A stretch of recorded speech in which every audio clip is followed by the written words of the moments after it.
जिन बातों से गुरु दुख पावे उन बातों को दूर भगावे। उनको फेंक देते, कितना अच्छा लगता, छोड़ दे उन सब चीजों को। अब जैसे शुगर के मरीज को अब मीठा तो अच्छा लग गया उसने, और डॉक्टर कहे भाई शुगर तो मरीज ये मीठा नहीं खाएगा, ना मिठाई ना चीनी, और वो फिर भी डॉक्टर की आज्ञा का पालन नहीं करता तो मरेगा फिर, और क्या इलाज है।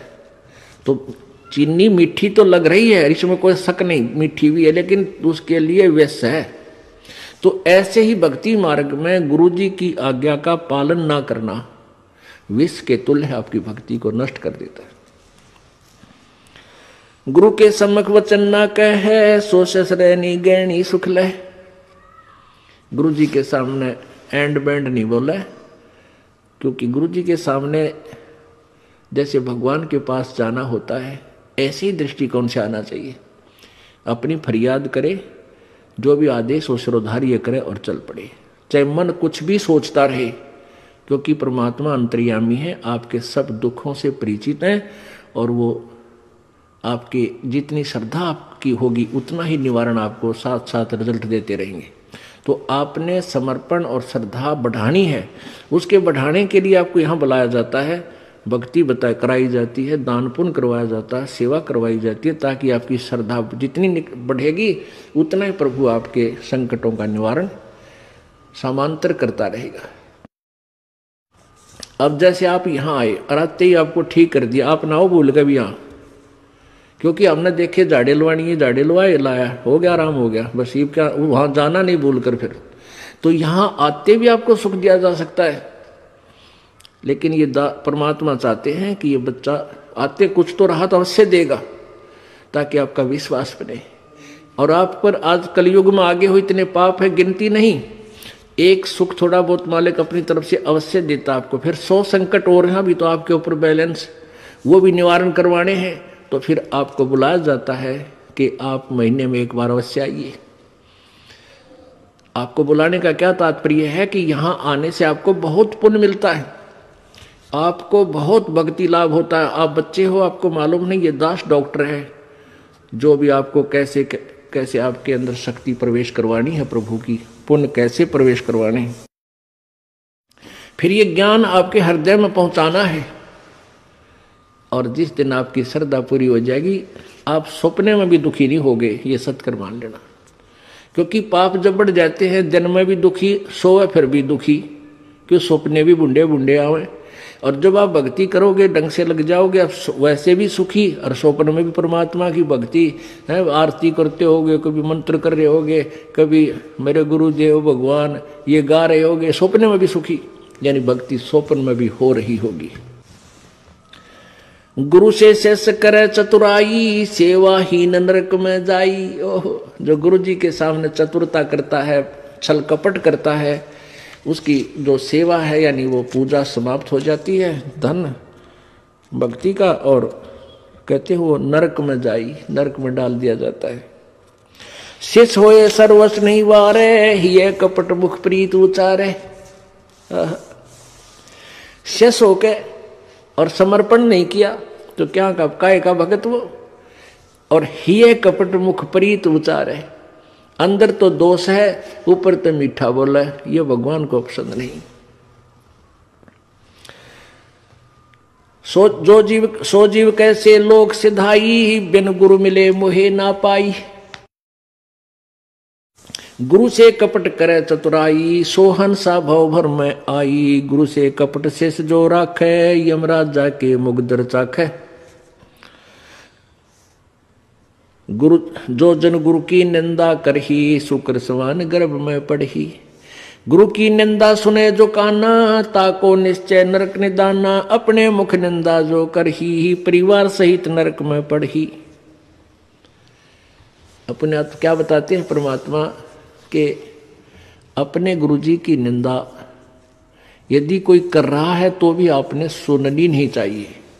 यदि गुरु की निंदा सुने जो काना, ताको निश्चय नरक निदाना। जिसने गुरुजी की निंदा कान से भी सुन ली किसी नालायक ने, कहते हैं तो भी तू नरक में जाएगा, तेरा नाम खंड हो जाएगा।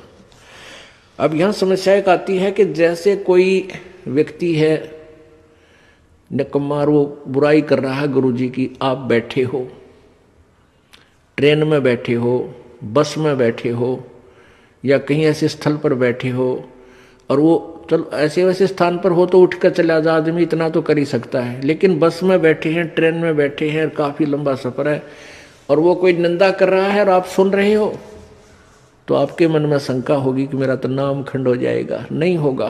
क्यों नहीं होगा?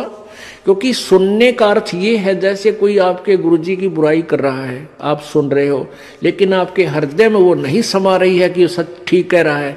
आपका मन ये कह रहा है ये अनजान व्यक्ति है, इसको पता नहीं, ये वैसे ही कह रहा है। आपके हृदय में उसके हाँ में हाँ नहीं बनी, तो आपने सुनकर भी नहीं सुनी।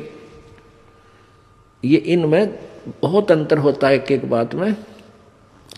और यदि आप उसके कहने से आपके हृदय में ऐसा आ गया कि हो सकता है हमारे गुरुजी ने ऐसा गलत काम कर ही दिया हो, तो आपने सुन ली, वो सुन ली, और आपके मन में स्वप्न में भी नहीं आए कि ये जो कह रहा सच्ची हो सकती है, तो आपने नहीं सुनी, तो आपको दोष नहीं। गुरु की निंदा सुने जो काना, ताको निश्चय नरक निदाना। अपने मुख निंदा जो करही, परिवार सहित नरक में पड़ही। गुरु को तजय भजय जो आना, ताक पशुआ को फोकट ज्ञाना। ओए होए, अपने गुरु को छोड़कर और दूसरे में आस्था बनाता है। अब जैसे आप किसी भी कोई भी आपको इस भक्ति मार्ग का ये ज्ञान दास से सुनकर आपको कोई सुना रहा है भक्त, और आपकी श्रद्धा उस भक्त में हो जाती है, वो हो तो बहुत अच्छा है, बहुत प्यारा है, और उससे के चरण छूने लग जाए और उसी के ऊपर आसक्त हो गए, तो आपका गुरुजी से नाम खंड हो गया।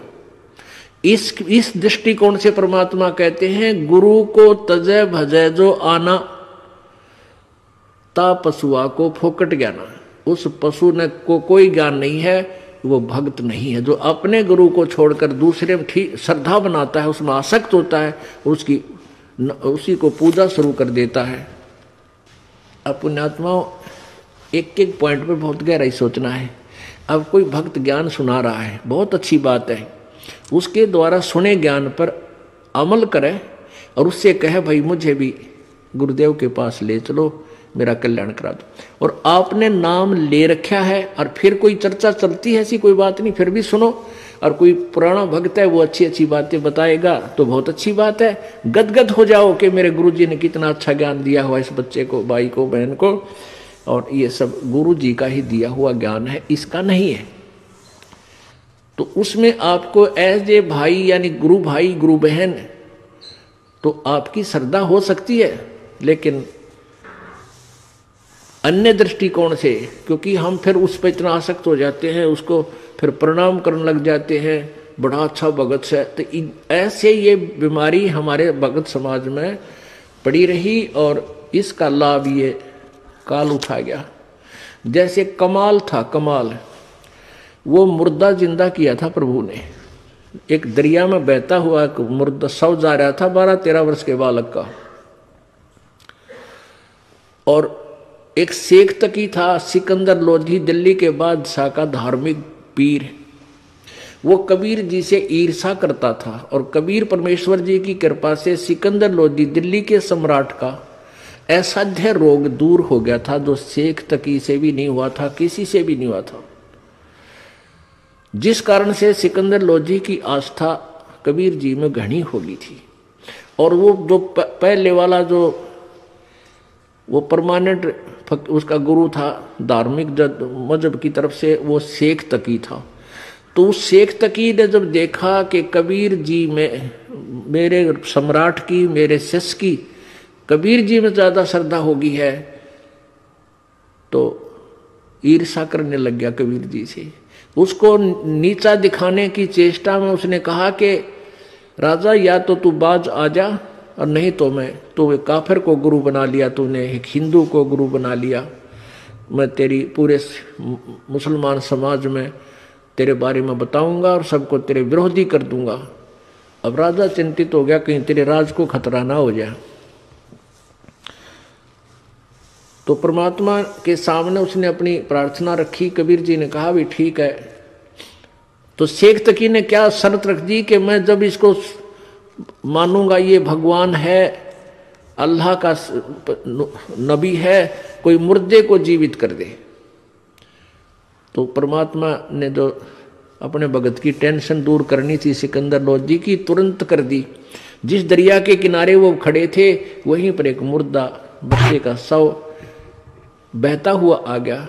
कुछ कबीले ऐसे होते हैं, ना तो वो गाड़ते जमीन में, ना सभा करते, वो जल प्रवाह कर देते हैं मृत्यु होने के बाद के पशु जीव जंतु इसके शरीर का मांस खा के दुआ देंगे।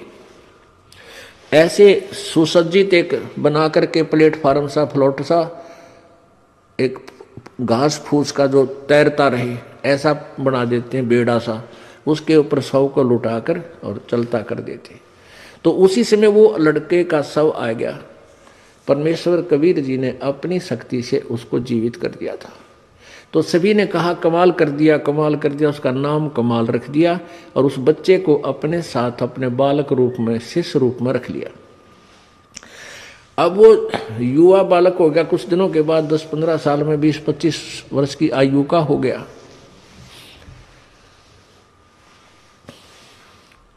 तो वो परमात्मा से ज्ञान सुनकर, कबीर जी का ज्ञान सुनकर वो भी ज्ञान औरों को सुनाने लग गया। जैसे बताते हैं भक्त, आप भी बताते हो और भी बताते हैं। अब जवान लड़का था, अच्छी आवाज थी, बढ़िया गला था, परमात्मा की वाणी गा गा के इतने सुरीले ढंग से सुनावे।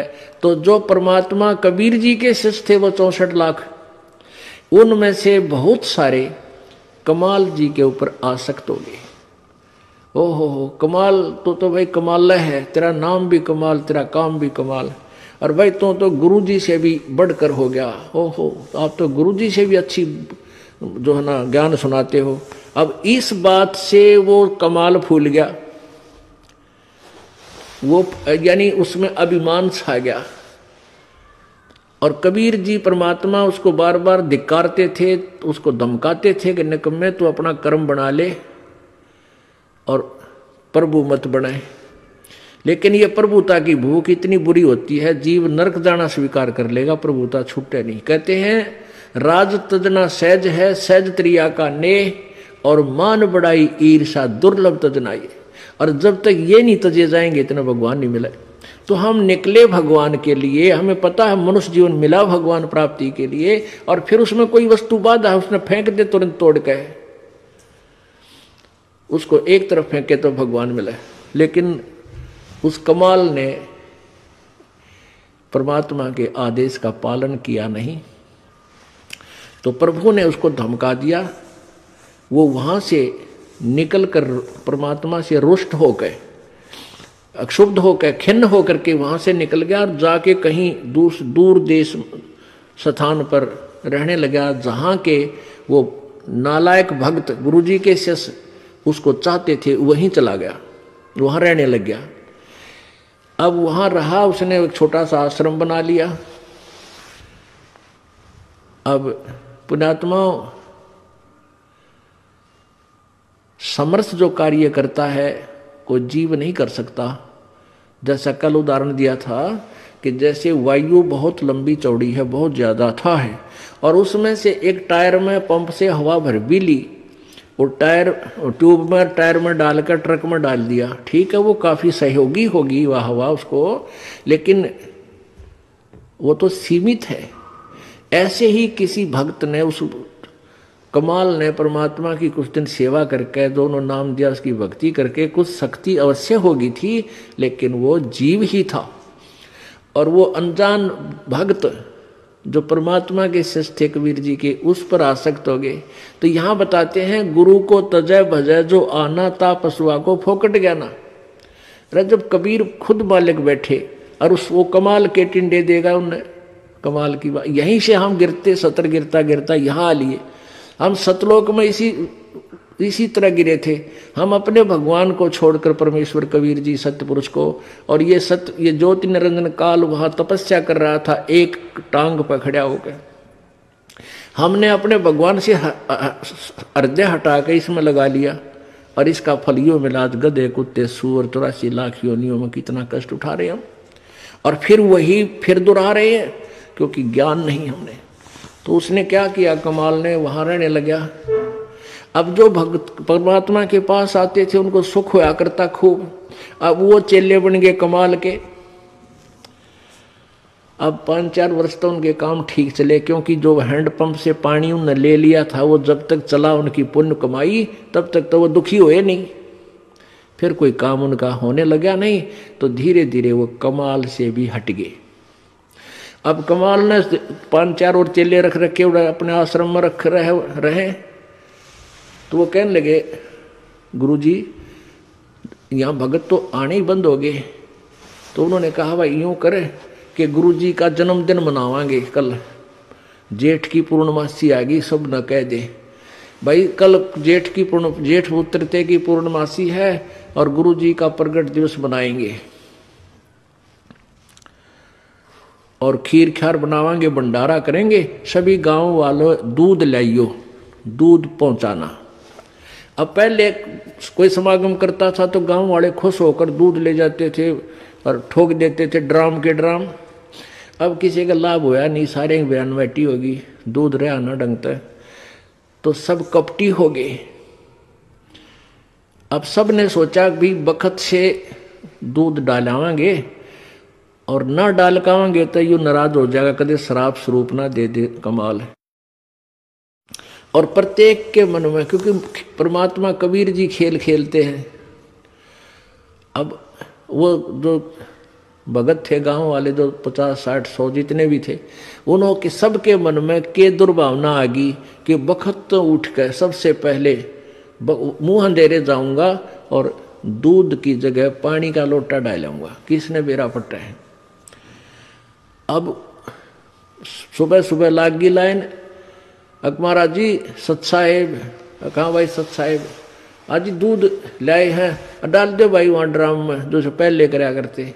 अब कपड़ा उठावें और पानी तरड़ा डालें। गुरु जी ने महाराज जी ने पता लग जाएगा हाँ डाल रहा है कुछ, दूध डाल गया। एक आधे भगवान ने उसमें दो चार दूध भी डाल दिया होगा। कमाल बोला भाई आता दूध बहुत आ गया और बच्चों खीर बना लो।